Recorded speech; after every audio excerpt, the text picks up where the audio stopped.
paz, igreja do Avivamento. Amém. Sejam muito bem-vindos em nome de Jesus, amém? Aleluia. Amados, rapidamente eu queria convidar você, se você quiser abrir a sua Bíblia, eu quero fazer a leitura de um texto. Primeira carta de Paulo a Timóteo, capítulo 5, versículo número 8. Primeira carta de Paulo a Timóteo, capítulo 5, versículo de número 8.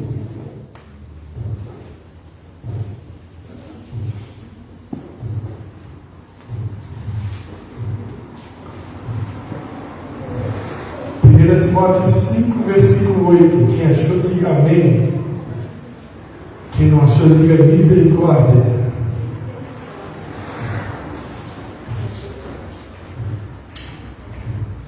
Diz assim a palavra de Deus: mas se alguém não cuida dos seus, e principalmente dos da sua família, negou a fé e é pior do que o incrédulo.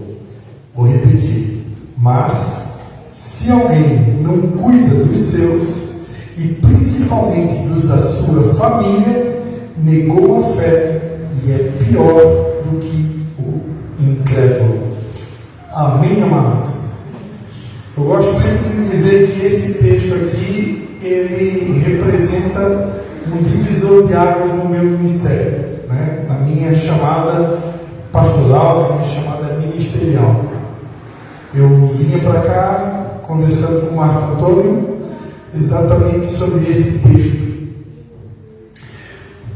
Houve um período na história da igreja onde muitos sacerdotes, muitos líderes religiosos não discerniram, não entenderam, não compreenderam, isso aos meus olhos, não compreenderam a seriedade do que é esse texto, a seriedade do que o texto está aqui falando. Paulo, escrevendo a Timóteo, ele chega a dizer que se alguém não cuida da sua família, não cuida dos seus, quem são os seus? Os seus são os nossos irmãos na fé. Nós fazemos parte de uma família, a família do corpo de Cristo, a família do reino de Deus. Então nós precisamos cuidar uns dos outros. Nós fazemos parte de um só corpo, onde Cristo é a cabeça desse corpo, e todos esses membros dependem uns dos outros. Então nós deveríamos cuidar uns dos outros. Nós precisamos amar uns aos outros, suportar uns aos outros, sujeitar-se uns aos outros. Mas, de uma maneira resumida, eu gostaria de lembrar que Deus espera que a gente possa cuidar uns dos outros. Amém? Então, a Bíblia está dizendo aí, se alguém não cuida dos seus, não cuida dos domésticos da fé, conforme a palavra de Deus fala lá em Gálatas, né, que nós temos que zelar pelos domésticos da fé. Isso está em Gálatas. Deixa eu ler aqui rapidinho. Eu gosto de ler e dar um endereço.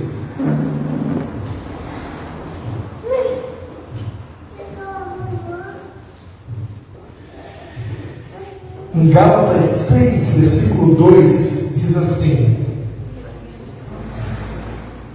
levai as cargas uns dos outros, e assim cumprireis a lei de Cristo. Levai as cargas uns dos outros, e assim cumprireis a lei de Cristo. E depois, no versículo 9 e 10: e não nos cansemos de fazer o bem, pois a seu tempo ceifaremos se não houver desfalecido. Então, enquanto temos oportunidade, façamos o bem a todos, mas principalmente aos da família da fé. Gálatas 6, versículo 10. Então, enquanto temos oportunidade, façamos o bem a todos, mas principalmente aos da família da fé.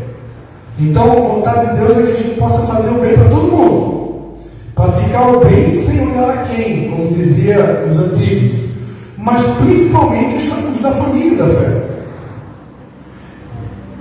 Eu tenho tentado ensinar uma coisa para minha filha, para a Anne, né?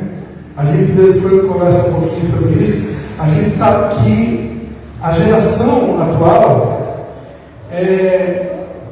tem o hábito de comprar as coisas pela internet.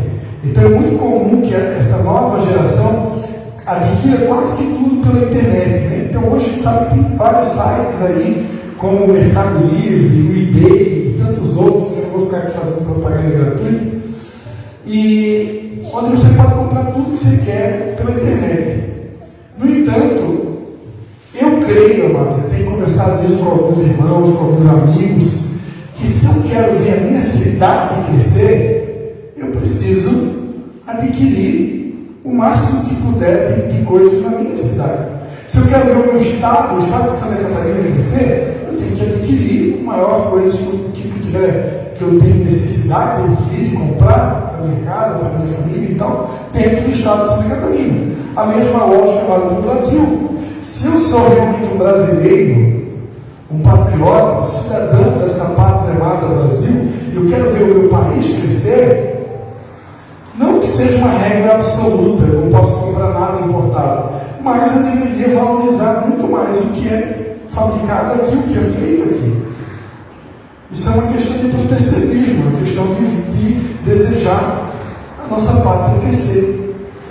Ok? Eu, por exemplo, trabalho com vendas. Se eu quero que as pessoas da minha cidade adquiram os produtos que eu vendo, por exemplo, eu preciso me relacionar o máximo com as pessoas da minha cidade e adquirir também aquilo que a minha cidade tem para oferecer. Isso chama a lei da reciprocidade. Jesus disse: da mesma maneira que vocês desejam que os homens nos façam, fazei a eles. Então, é a lei da reciprocidade. Ninguém vai colher sem plantar, né? Então, se eu quero colher algo na minha cidade, no meu estado, no meu país, eu preciso investir no meu país. Eu preciso plantar no meu país. Não que eu não possa plantar em outros países, não que eu não possa investir em outros países, mas é uma questão de priorização. Priorizar a minha pátria, priorizar o meu estado, priorizar a minha cidade. Quantos estão entendendo? Amém, amados? Então, isso vai trazer uma colheita. Vai trazer uma colheita. Agora, voltando aqui ao texto de 1 Timóteo 5. Então, se alguém não cuida dos seus, está falando da família da fé, né? Preciso cuidar dos meus irmãos na fé. Nós precisamos cuidar uns dos outros. E principalmente da minha família. Porque se eu não cuidar da minha família, a Bíblia diz que eu neguei a fé. Eu sou pior do que o incrédulo. Eu sou pior do que o infiel. Então, como eu estava falando, houve um tempo, eu entendo que na igreja não se havia um entendimento completo desse texto. Estava conversando com o Marco que era muito comum no passado, né?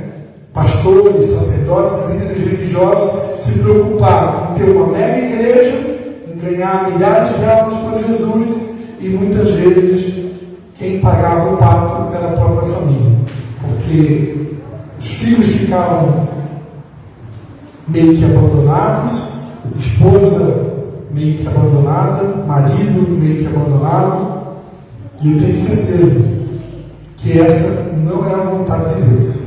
Mas também não é a vontade de Deus o outro extremo.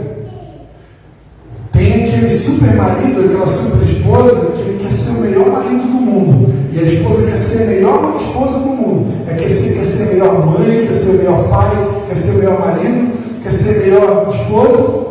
E aí é tão bom marido, tão bom esposa, tão bom pai, tão boa mãe, que não bota a mão em nada no reino de Deus, não faz nada para contribuir com o reino de Deus crescer, não sepulta os seus dons e talentos, não coloca os dons e talentos à disposição do reino, não contribui com o crescimento conhecimento do reino. Aí é o outro extremo. Os extremos são perigosos. Eu preciso cuidar da minha família, sim.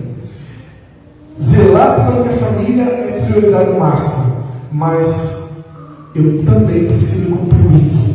Jesus disse: ide por todo o mundo e fazer discípulos de todas as nações. Eu começo fazendo discípulos pela minha casa, mas não é só na minha casa. Eu preciso ganhar o meu vizinho para Jesus, eu preciso ganhar o meu bairro para Jesus, eu preciso ganhar os meus colegas de trabalho para Jesus, eu preciso ganhar a minha cidade para Jesus, eu preciso conquistar o meu país para Jesus. Quantos estão entendendo? Amém? Então, dê um aplauso ao Senhor Jesus.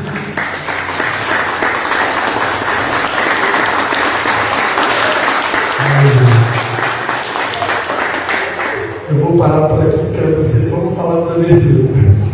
Pai, em nome de Jesus, eu quero te dar graça por essa mensagem que o Senhor já nos concedeu no início desse culto.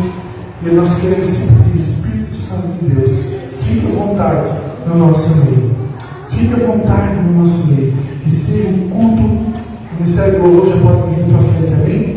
Seja um culto, Deus, onde o teu nome venha a ser honrado, onde o teu nome venha a ser glorificado, onde o teu nome venha a ser exaltado. Nós declaramos mais uma vez: Espírito Santo de Deus, fique à vontade no nosso meio. Em nome de Jesus, que sejam abençoados cada um que estão aqui nessa noite, aqueles que vão nos acompanhar por essa transmissão online, que sejam edificados através de tudo que aqui vai acontecer. Acima de tudo, Pai, atrai nossos corações para Ti, que nós possamos prestar a Ti realmente um culto de gratidão e adoração, pois Tu és digno de receber a honra